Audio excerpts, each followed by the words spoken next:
カールはこれは MotoGP のワークスカラーレプリカみたいな感じですかね。エクスター鈴木。エクスターの意味は？エクスターの意味は鈴木の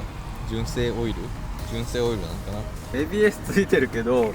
実際これ今純正のブレーキパッドだと全くブレーキ効かなくて、ギアも思いっきり踏んでやっと ABS が効くかどうかっていうレベル。フロントも全然効かないんで、フロントはこれ帰ったら今日交換します、パッドを。普通この内側からこう生えてんだけど、これってなんかもうこの輪っかのすぐ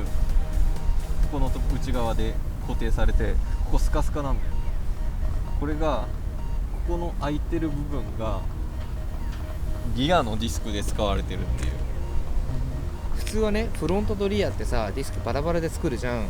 多分そのコストを下げるために鈴木なりのこうアイディアでこの1枚ものを外側はフロントローターにして、ここの内側はギア用に使ってるらしい。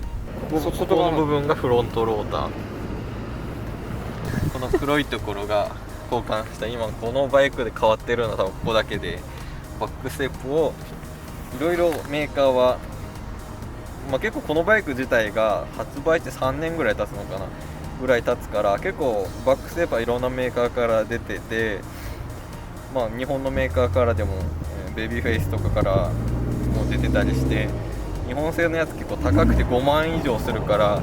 このバイクは一応ローコストで練習するっていう目的で買ったんで、一応安めの中国製なのか分かんないけどヤフオクで売ってる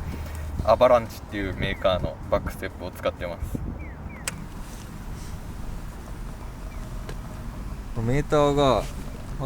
まずこの価格帯で36万円ぐらいの乗り出しで、フル液晶って言っていいのかな、これタコメーターついてるし、ギアポジションもついてるし、燃料計もついてて、でトリップも A、B とそれぞれ平均燃費まで出るっていう。であとシフトアップのインジケーターまでついてて、であとハンドル周りもここにハザードもついてるし、ローハイはもちろんあって、パッシングまでついてるのね。でウインカーも原付って普通こう元の方に押さないと戻らないやつが、これはちゃんとプッシュキャンセル式になってます。スターターのボタンが普通はキュルキュルキュルって言ってかかんなかったらかかり続けるまで押さないといけないんだけど、それを鈴木の場合は1回押せばずっとキュルキュルやってくれる。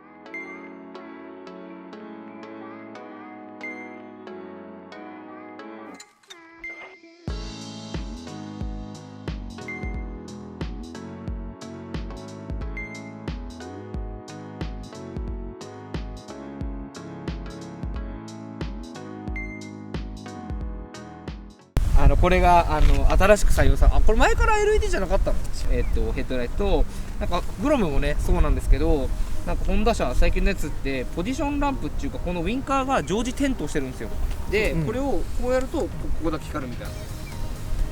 電気の CB もそうなってんのかな、この間の。分かんない。でウインカーがLED で光っぱになってるっていうなんかデザインになってる。であとは、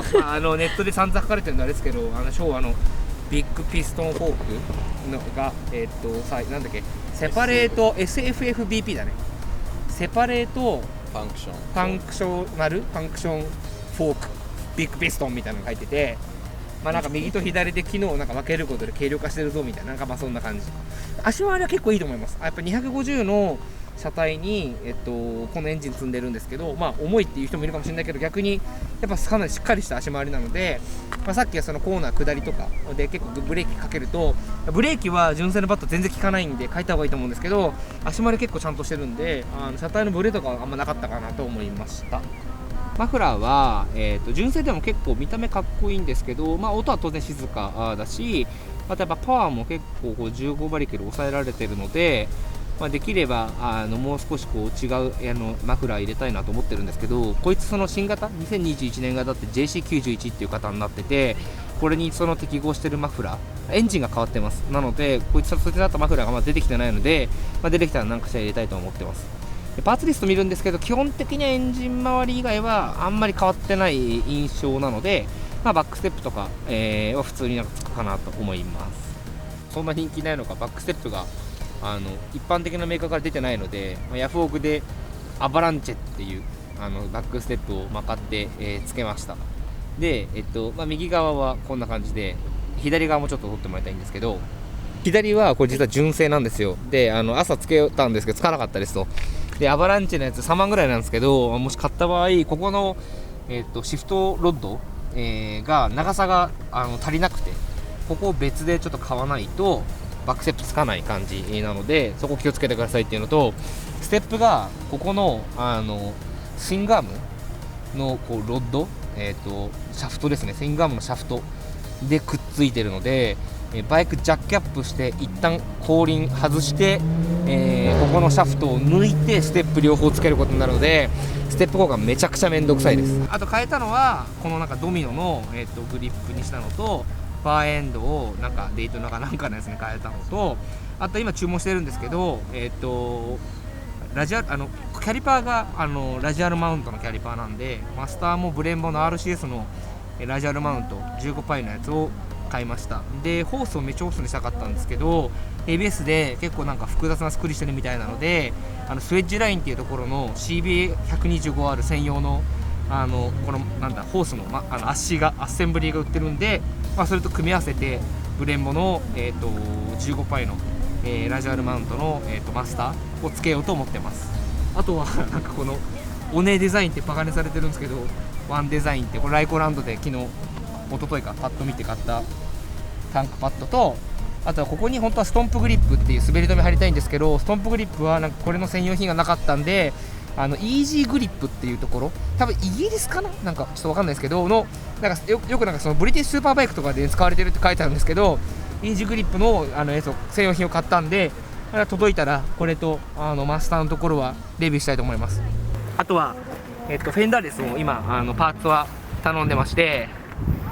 なんかウェインズみたいなところのウィル・ウェインズかな、ちょっと忘れちゃったんですけど、フェンダーレスを今なんかつける、予定です。歯切れのいいパラパラ音が歯切れのいい音がしますね。なんか美味しそうなチャーハンみたいな。でもなんかちょっと鳴らしないで、スポーツ鳴らしたいのちょっと喋んない。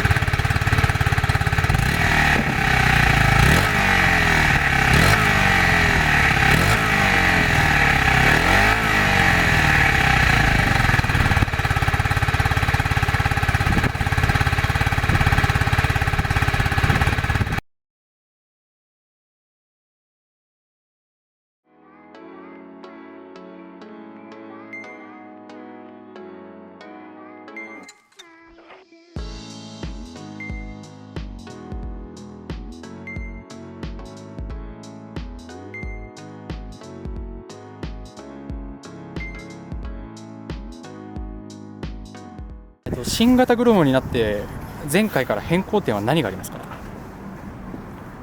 外装とあと LED ライト、馬力が上がった。これはなんかその簡単にこの外装が交換できるのよ。で今はこういう感じだけど、オフっぽくシュラウドもっととんがったシュラウドにするとか、外装を簡単に変えられるっていうのが今回のグロムの外装のコンセプトになってますね。はい、ライトが変わりますが、ライトが大きくなります。影になってる。存在感の薄いライト。LED じゃない。はい。